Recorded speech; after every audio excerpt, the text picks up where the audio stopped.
എല്ലാം നിയോഗമാണ് കുട്ടി. എന്ന് വെച്ചാൽ നമ്മൾ പ്രതീക്ഷിക്കണില്ലല്ലോ. നമ്മൾ ജനിക്കുന്നു എന്നുള്ളതാണ് ഏറ്റവും വലിയ സത്യം. പിന്നെ മരിക്കും എന്നുള്ളതാണ് അതിനേക്കാൾ വലിയ സത്യം. ഇതിനിടയ്ക്ക് എല്ലാം സംഭവിക്കുന്നത് നിയോഗമാണ് അല്ലേ? എന്ത് സംഭവിക്കുന്നത് നമുക്ക് ഒരിക്കലും പ്രവചിക്കാൻ പറ്റില്ല. ജനിച്ചു, എന്തായാലും ജനിച്ചു, പിന്നെ മരണം വരെ ജീവിക്കുക. ആ ജീവിക്കുന്നിടയ്ക്ക് എന്തൊക്കെ സംഭവിക്കും നമ്മൾ ചിന്തിക്കുന്നതിനപ്പുറമാണ് സംഭവിക്കുന്നത്.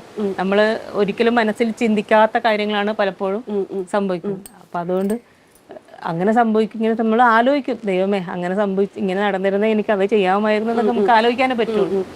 ഒന്നും നമുക്ക് അങ്ങനെ തന്നെ സംഭവിക്കുള്ളൂ എന്ന് പറയാൻ പറ്റില്ലല്ലോ.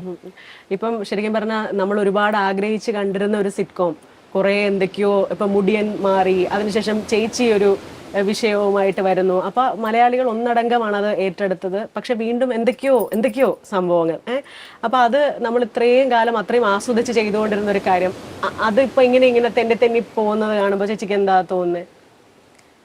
അത് അങ്ങനെ സംഭവിച്ചു. ഇനി നമ്മള് നെക്സ്റ്റ് എന്ന് പറയാൻ നമ്മൾക്ക് എന്താണോ ദൈവം വിധിച്ചിരിക്കുന്നത്, അതിലാണെങ്കിൽ അതില്ലെങ്കിൽ മറ്റൊന്നിലാണെങ്കിൽ മറ്റൊന്ന്, അല്ലെ? ജീവിച്ചേ പറ്റുള്ളൂ എന്താണെങ്കിലും.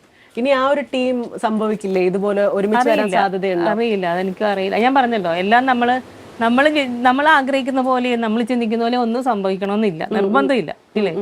അതെങ്ങനെയാണോ സംഭവിക്കുന്നത് അങ്ങനെ സംഭവിക്കട്ടെ. ജീവിക്കണമല്ലോ, എന്താണെങ്കിലും ജീവിച്ചേ പറ്റുള്ളൂ. അപ്പൊ ജീവിക്കുക എന്നുള്ളത് മാത്രമേ എനിക്കിപ്പോ പറയാൻ പറ്റുള്ളൂ. ജീവിക്കണം എന്തായാലും.